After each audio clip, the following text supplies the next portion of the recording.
Good morning mga bay, for today's video, for today's vlog ay mag sidecut na naman tayo. Sidecut loading yung ating gagawin sa ngayon mga kabets, no? So ito na ay atin itong sidecut with slope yung ating ano dito, para hindi na tayo magtambak kung may correction man kaunti. So mamaya na pagkatapos ng butterboard ay kailangan perfecto talaga. Koreksyonan na lang natin kung may kulang o sobra ba kaya. Ayusin din natin pag sidecut mga kabets. Makuha natin yung slope, pero pag may mga ganito na medyo laki yung bato sa ilalim, paghagod ay kumukuha agad dahil tambak na ito mga kabets.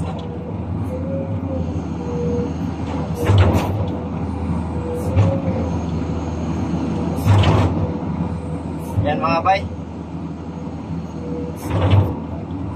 ayos na yung ganyan, hindi na gaano natin gandahin dahil maya maya ay atin din yung correction. Ang mahalaga na magawa natin ang slope kahit pa paano, kahit hindi gaano kaganda.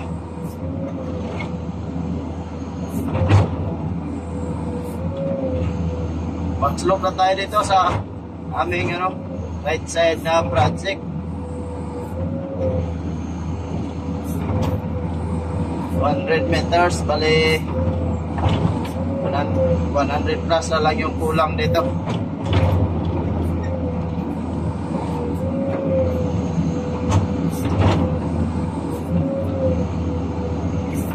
So yun, i-loading na natin to mga bay.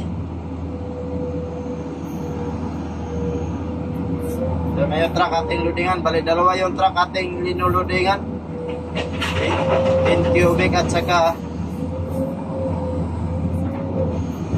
10 cubic at saka 20 cubic. Ito yung 10 cubic na maliit at yung malaki na itim ayun ang 20 cubic 14 wheeler. Pero kasi Japan yung mga truck dito, China, kaya malaki yung laman, marami yung laman sa mga dump box. Kahit ganun lang, 6 wheelers lang yung isa, pero pag napuno yan 10 cubic din yan.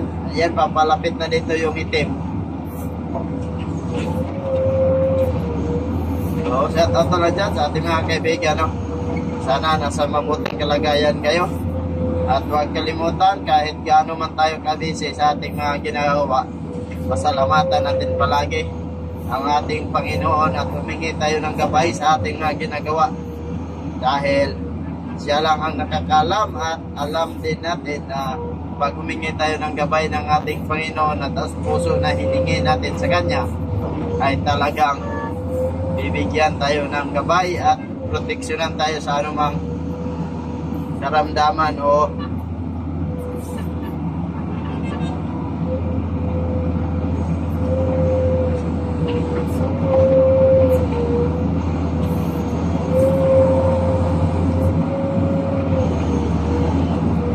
ayan ang mga bay.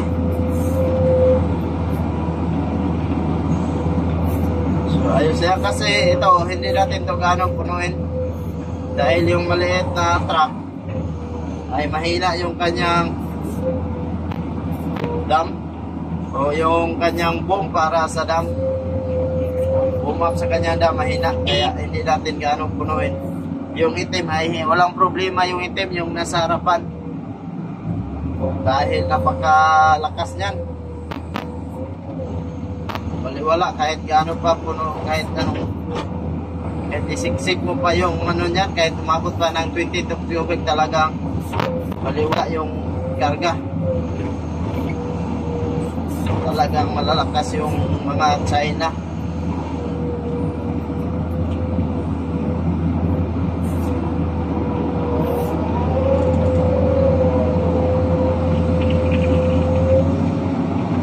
Alright.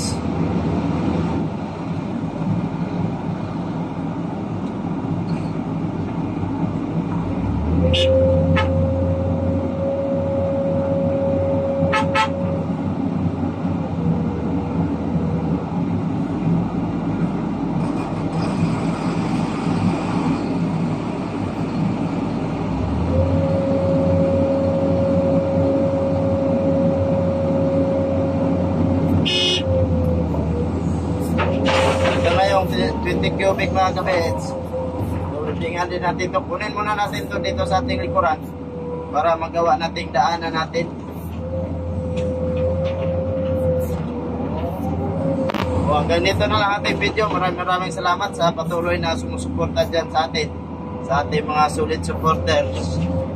At God bless ating lahat. Sana nasa mabuting kalagayan kayo at pagpalain kayo ng ating Panginoong Diyos. Alright, hanggang sa muli. Babu, bye-bye.